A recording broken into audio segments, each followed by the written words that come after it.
the following absentee record of 40 students of a class for the whole term. Find the mean number of days a student was absent. 40 students का यहाँ पर data दिया गया है कि कितने दिन हर एक स्टूडेंट एब्सेंट है।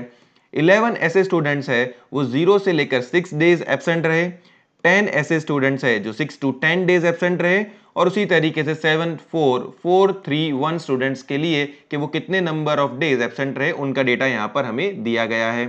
अब ये क्लास इंटरवल में है, मतलब ये ग्रुप डेटा है, और ग्रुप डेटा का जब हमें मीन कैलकुलेट करना हो तो हमारे पास है 3 मेथड्स। पहली मेथड है डायरेक्ट मेथड, फर्स्ट है डायरेक्ट मेथड, सेकंड है अज्यूम्ड मीन मेथड, सेकंड है अज्यूम्ड मीन, और थर्ड है स्टेप डेविएशन मेथड, थर्ड है स्टेप डेविएशन मेथड। अब तीनों मेथड में से हम कौन सी मेथड को फॉलो करते हुए मीन को कैलकुलेट करेंगे? देखिए, डायरेक्ट मेथड हम कब फॉलो करते हैं? जब वैल्यूज काफी ज्यादा छोटी हो। जैसे यहाँ पर 38 40 28 38 तो वैल्यू थोड़ी बड़ी हो गई है, इसीलिए यहाँ पर डायरेक्ट मेथड फिजिबल नहीं है। अब अज्यूम्ड मीन मेथड या स्टेप डेविएशन मेथड, ये हम इन प्रोसेस ही डिटरमाइन करते हैं कि हम कौन सी दोनों में से मेथड को अप्लाई करेंगे और मीन को कैलकुलेट करेंगे। तो चलिए सबसे पहले टेबल्स को प्रिपेयर करना स्टार्ट करते हैं, कॉलम्स को प्रिपेयर करना स्टार्ट करते हैं। तो हम यहां पर कॉलम्स प्रिपेयर करने के लिए लाइंस ड्रॉ करना स्टार्ट कर देते हैं। आप भी मेरे साथ ही लाइंस को प्रिपेयर करना स्टार्ट कर दीजिए, ठीक है। ये यहाँ पर हमने एक कॉलम को प्रिपेयर किया है, यहाँ पर हमने ये सेकंड कॉलम को प्रिपेयर कर लिया है, ये हो गया हमारा थर्ड कॉलम, यहाँ पर हो जाता है हमारा फोर्थ कॉलम, और यहाँ पर हमने इन टोटल 5 कॉलम्स को प्रिपेयर कर लिया है, ठीक है। और ये मेन कॉलम का हेडिंग। तो सबसे पहले हम क्या लिखेंगे? आप देख पा रहे हैं नंबर ऑफ डेज, तो यहाँ पर मैं लिख देता हूँ नंबर ऑफ डेज। उसके बाद हम लिखेंगे नंबर ऑफ स्टूडेंट्स को, तो number of students, number of students जिसको इंडिकेट किया जाएगा FI से, ये हमारी होती है फ्रीक्वेंसी। अब देखिए कितनी रोज है, तो 1 2 3 4 5 6 7, तो हमें 7 रो को प्रिपेयर करना होगा। तो चलिए 7 रोज को प्रिपेयर कर लेते हैं। ये हो गई हमारी फर्स्ट रो, यहाँ पर हो गई हमारी सेकंड।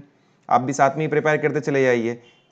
3 4 5 6 एंड ये हो गई हमारी 7th रो, ठीक है।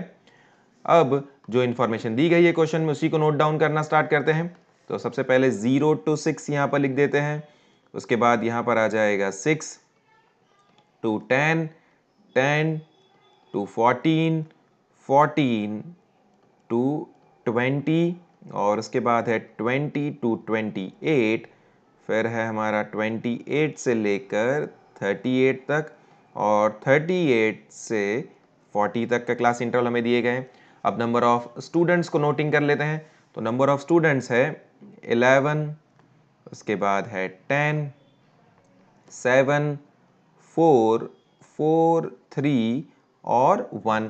अब सबसे पहले हम क्या कैलकुलेट करते हैं? मिड वैल्यू को। तो मिड वैल्यू के लिए हम कॉलम का हेडिंग दे देते हैं मिड वैल्यू, और मिड वैल्यू को इंडिकेट किया जाता है XI से। और ये कैसे कैलकुलेट करते हैं हम?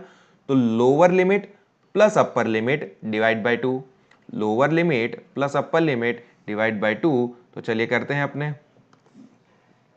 तो lower limit is 0, upper limit is 6, और डिवाइड बाय 2 करने पर मतलब 6 डिवाइड बाय 2 तो हमें मिलेगा 3। तो यहाँ पर हमने लिख दिया है 3। इसी तरीके से पूरे कॉलम को हम कैलकुलेट करेंगे। क्या करेंगे? सिंपली हम तो lower limit plus upper limit divided by 2। तो चलिए करते हुए हमें जो वैल्यूज मिलेगी वो है यहाँ पर 8, उसके बाद मिलेगा हमें 12, 17, उसके बाद हमें मिलेगा 24, फिर उसके बाद 33, और फिर जाकर हमें मिलेगा 39, ठीक है। अब हम कैलकुलेट करते हैं DI को। अब हम कैलकुलेट करते हैं डेविएशन DI को, जिसका फॉर्मूला होता है DI equals XI minus A। अब A जो है वो होता है हमारा अज्यूम्ड मीन। तो वो हम कैसे अज्यूम करते हैं? तो जो XI का कॉलम हमने प्रिपेयर किया है उसमें जो सबसे सेंटर पर वैल्यू होगी वही हमारा क्या बनता है? Assumed mean. देखिए ये 3 डेटा ऊपर, ये 3 डेटा नीचे, और बिल्कुल सेंटर पर वैल्यू कौन सी आ रही है? 17। तो 17 जो है वो हमारा बन जाएगा अज्यूम्ड मीन। तो यहाँ पर a इक्वल्स टू मैं लिख देता हूँ 17। अब आप देखिए फॉर्मूला क्या है डेविएशन का, xi माइनस a, मतलब 3 माइनस क्या करना है, 3 माइनस करना है 17। तो चलिए करते हैं हम, 3 माइनस 17 करने पर हमें मिलेगा -14। इसी तरीके से पूरे डी के कॉलम को प्रिपेयर कर देंगे। 8 माइनस 17 तो हमें मिलेगा -9, 12 माइनस 17 तो हमें मिलेगा -5, 17 माइनस 17 इज 0। उसके बाद 24 माइनस 17 हमें मिलेगा 7, फिर 33 माइनस 17 हमें मिलेगा 16, और 39 माइनस 17 करने पर हमें मिलेगा 22। अब हमें क्या करना है, अब सोचना है कि अब हम अज्यूम्ड मीन मेथड को अप्लाई करेंगे या स्टेप डिवीजन को। तो जैसा आप देख पा रहे हैं क्लास इंटरवल जो है वो अलग अलग है। यहाँ पर पहला क्लास इंटरवल है 6 का, फिर उसके बाद है यहाँ पर 4 का, फिर यहाँ पर 4 का, यहाँ पर 6 का। इस तरीके से आप देख पा रहे हैं अलग अलग क्लास इंटरवल है। अब अलग अलग क्लास इंटरवल है, उसके वजह से ये डी को हम कोई एक नंबर से डिवाइड नहीं कर सकते।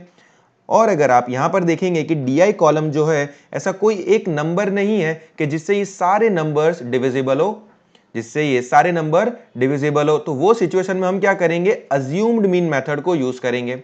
अब अज्यूम्ड मीन मेथड में एक्स बार का फॉर्मूला क्या है, तो वो है x bar equals a plus sigma F I D I upon sigma F I. ठीक है, तो यहां पर एफ आई का सम टोटल करने से हमें सिग्मा एफ आई मिल जाएगा, और sigma F I D I हमें कैसे मिलेगा, तो हमें एफ आई डी आई का एक कॉलम प्रिपेयर करना होगा और उसका सम टोटल करना होगा। तो चलिए सबसे पहले एफ आई डी आई का हम एक कॉलम प्रिपेयर करते हैं। तो यहां पर मैंने लिख दिया एफ आई डी आई। ठीक है, मतलब 11 मल्टीप्लाइड बाय -14, 11 मल्टीप्लाइड बाय -14 करने पर हमें वैल्यू मिलेगी -154।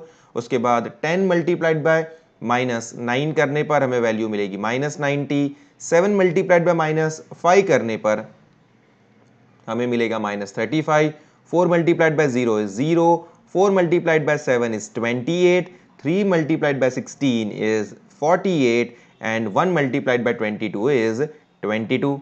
1 मल्टीप्लाइड बाय 22 is 22। अब देख पा रहे हैं मैंने क्या किया, 11 multiplied by -14, 10 multiplied by -9, 7 multiplied by -5, 4 multiplied by 0 is 0, 4 multiplied by 7 is 28, 3 multiplied by 16 is 48, and 1 multiplied by 22 is 22। अब मुझे इस एफ आई डी आई के कॉलम का सम टोटल करना है। तो सम टोटल करने पर क्या वैल्यू मिलेगी,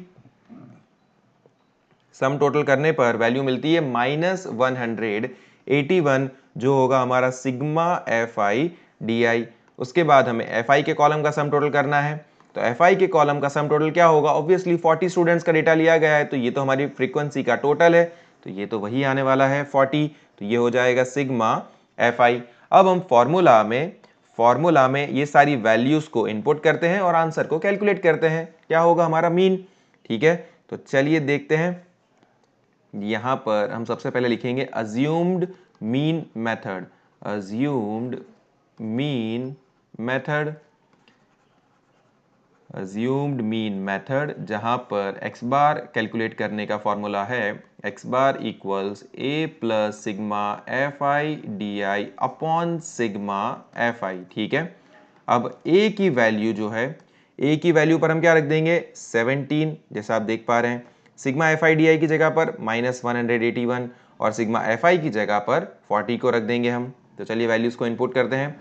ए के जगह पर हम लिखेंगे 17, ए की जगह पर हम लिख देंगे 17, sigma F I D I की जगह पर हम लिख देंगे -181, सिग्मा एफ आई की जगह पर हम लिख देंगे 40 को।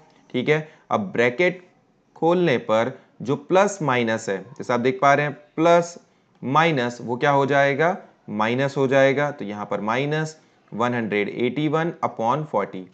अब 181 अपॉन 40 करने पर, या 181 डिवाइड बाय 40 करने पर जो आपको आंसर मिलेगा, वो आंसर है जो आपको खुद से कैलकुलेट करना है स्टूडेंट्स, जो आपको खुद से कैलकुलेट करना है वो होगा 4.525, वो होगा 4.525। अब क्या करना है, तो 17 माइनस 4.525, तो ये करने पर आपको जो वैल्यू मिलेगी वो है 12.475, जिसको हम जब अप्रॉक्स करेंगे तो अप्रॉक्स करने पर वैल्यू मिलती है 12.48। जैसा आप देख पा रहे हैं यहाँ पर 7 है और ये 5 है, तो 5 मतलब बड़ा वैल्यू है, इसलिए इसको हम राउंडिंग ऑफ 48 पर कर देंगे। तो अप्रॉक्स वैल्यू मिलती है यहाँ पर 12.48।